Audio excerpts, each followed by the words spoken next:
Assalamualaikum warahmatullahi wabarakatuh. Selamat pagi, selamat siang, selamat sore, dan selamat malam. Salam sejahtera dan salam sukses untuk kita semua. Yang saya hormati Ibu Atun selaku dosen pengampu mata kuliah Public Speaking kelas EMA serta teman-teman sekalian yang saya banggakan. Hadirin yang saya hormati, perkenalkan, saya Harik Santoso dengan NIM akhir 426.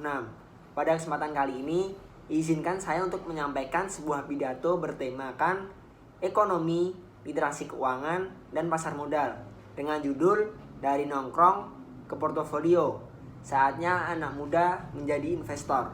Pernah nggak sih teman-teman itu waktu nongkrong bareng, topiknya cuma seputar promo kopi, outfit, atau konten yang lagi viral? Emang nggak salah, tapi coba bayangin kalau topiknya diganti jadi saham kamu lagi hijau ya? Atau portofolio kamu udah naik atau belum? Kedengarannya kan lucu ya? Tapi siapa sangka dari obrolan ringan kayak gini itu bisa memunculkan perubahan besar untuk kita semua. Kita ya hidup di era digital, yang mana era penuh peluang.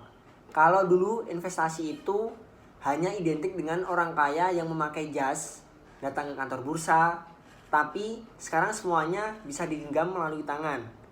Cukup memakai smartphone dan modal Rp100.000, kita udah bisa menjadi investor beneran di suatu perusahaan besar Indonesia.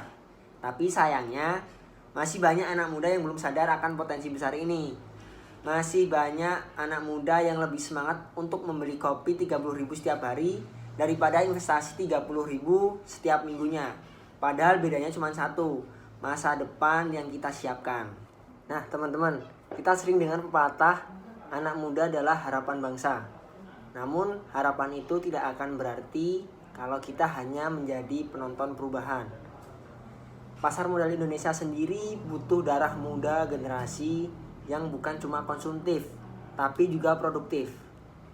Ketika kita membeli saham, kita bukan hanya main cuan, tapi ikut mendanai suatu perusahaan yang menciptakan lapangan kerja, membayar pajak, dan menggerakkan roda ekonomi bangsa.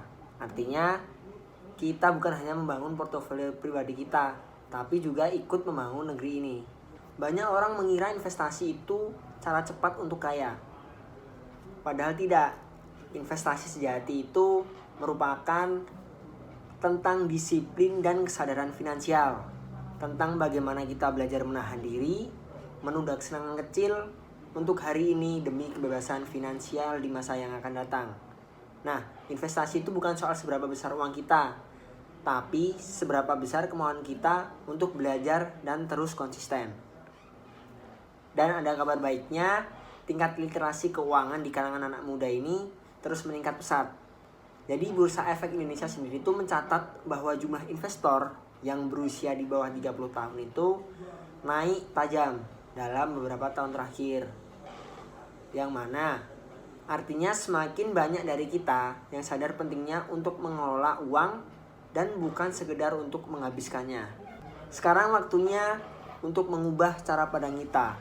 Jangan cuman menjadi pembeli produk, jadilah pemiliknya.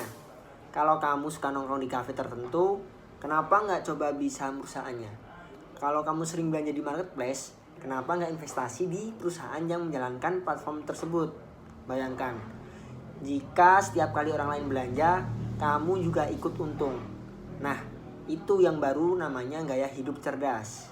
Teman-teman yang saya banggakan, bangsa ini butuh lebih banyak anak muda yang berpikir jauh ke depan. Bukan hanya yang pandai untuk membuat konten, tapi juga mampu untuk membuat keputusan finansial yang bijak. Kita bisa tetap nongkrong, tetap seru, tetap gaya, tapi di balik itu kita juga punya portofolio, punya rencana, dan juga punya masa depan. Jadi mari kita buktikan bahwa anak muda Indonesia itu bukan cuma pintar ngomong doang, tapi juga pintar menanam.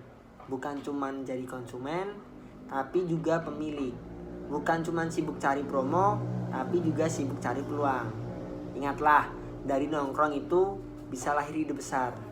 Dan dari portofolio yang kecil, tumbuh kekayaan yang besar. Asal dimulai dari sekarang. Sekian pidato yang dapat kami sampaikan. Jika ada benar katanya maka datangnya dari Tuhan, jika ada salah kata maka datangnya dari setan. Terima kasih. Wassalamualaikum warahmatullahi wabarakatuh.